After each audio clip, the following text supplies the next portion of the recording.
Welcome to the channel. In this video, 3 be reviewing The Last Voyage of Demeter. There's something inherently, gleefully ballsy about a film like The Last Voyage of the Demeter right from the jump, before you've seen the title card hit the screen. Anyone who's read Bram Stoker's Dracula, or seen certain Dracula movies, knows we're talking about a doomed voyage, and at certain points in André Øvredal's historical horror film, characters even say outright what the title implies. This boat is doomed from the start. But the satisfaction in good horror films does not always stem from a sense of unpredictability. There's fun to be had with formulas, particularly when they're steeped in as much impressive production design and creature effects as Demeter. The fun isn't in figuring out the ending, but in figuring out how tragedy comes to this particular vessel and its crew. If you pull the narrative off, anyway.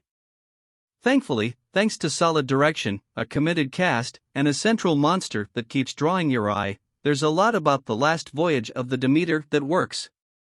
It's not the best Dracula film you'll ever see, but it is a chilling new spin on the character, and a voyage horror fans will mostly be glad they took. The Demeter is a sailing ship ferrying cargo from Eastern Europe to England, and some of that cargo just happens to be a few crates of Transylvanian dirt, one of which contains Dracula, Javier Botet, himself.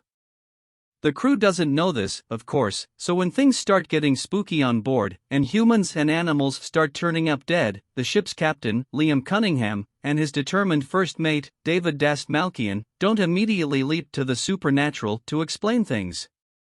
The stranger things get, though, the more that changes, particularly when the ship's doctor, Corey Hawkins, starts to notice a pattern in the violence, and a mysterious stowaway, Aisling Franciosi, sets out to convince the sailors that they're dealing with more than just a rabies outbreak.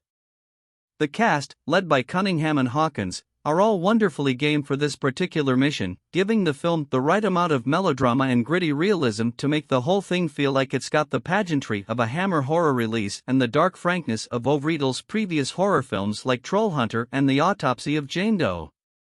Autopsy in particular, with its single-location descent into terror, feels like a very good training ground for this kind of movie, and Øvredal proves he's still got the chops to carry an audience through one location with poise and palpable dread.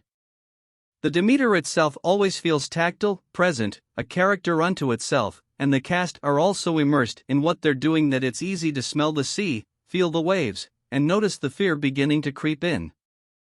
That fear is, of course, helped along by a very good vampire. Botet, under lots of heavy and very creepy makeup, is having a ball as Dracula, slinking around the ship like Ridley Scott's xenomorph, toying with his victims in one scene and going full-on animalistic in the next. He's an immediately distinctive version of the monster who still retains a certain aesthetic that harkens back to the days of F.W. Murnau's Nosferatu and even Tobe Hooper's Salem's Lot. Before we continue, please do well to subscribe to the channel. This will make you get notified about the channel always. As a very recent channel, I have the intention of reaching 1,000 subscribers in 1 month. Subscribe, like and share so that you keep me encouraged and motivated. Thank you all. Back to the discussion. No matter how much you see of him, you keep wanting a closer look, and that alone is enough to keep Demeter churning along at a pleasant, and pleasantly tense clip. That fear is, of course, helped along by a very good vampire. Botet, under lots of heavy and very creepy makeup, is having a ball as Dracula, slinking around the ship like Ridley Scott's xenomorph, toying with his victims in one scene and going full-on animalistic in the next. He's an immediately distinctive version of the monster who still retains a certain aesthetic that harkens back to the days of F.W. Murnau's Nosferatu and even Tobe Hooper's Salem's Lot. No matter how much you see of him, you keep wanting a closer look, and that alone is enough to keep Demeter churning along at a pleasant, and pleasantly tense clip. The film stars Corey Hawkins, in The Heights, Straight Outta Compton, as Clemens, a doctor who joins the Demeter crew, Aisling Franciosi, Game of Thrones, The Nightingale, as an unwitting stowaway, Liam Cunningham, Game of Thrones, Clash of the Titans, as the ship's captain, and David Dastmalchian, Dune, the Ant-Man franchise, as the Demeter's first mate.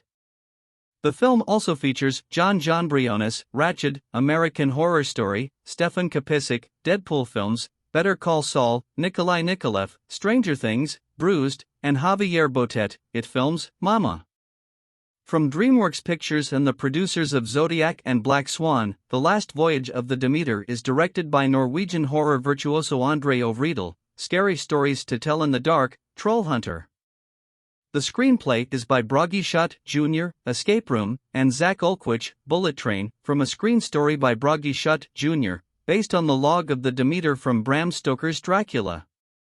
The film is produced by Bradley J. Fisher PGA and by Oscar-nominated producer Mike Medavoy PGA and Arnold Messer for Phoenix Pictures, and is executive produced by Matthew Hirsch, Chris Bender, and Rodman, Jeb Brody, R.J. Bucaria, Mark Spillane, and Ken Shepard.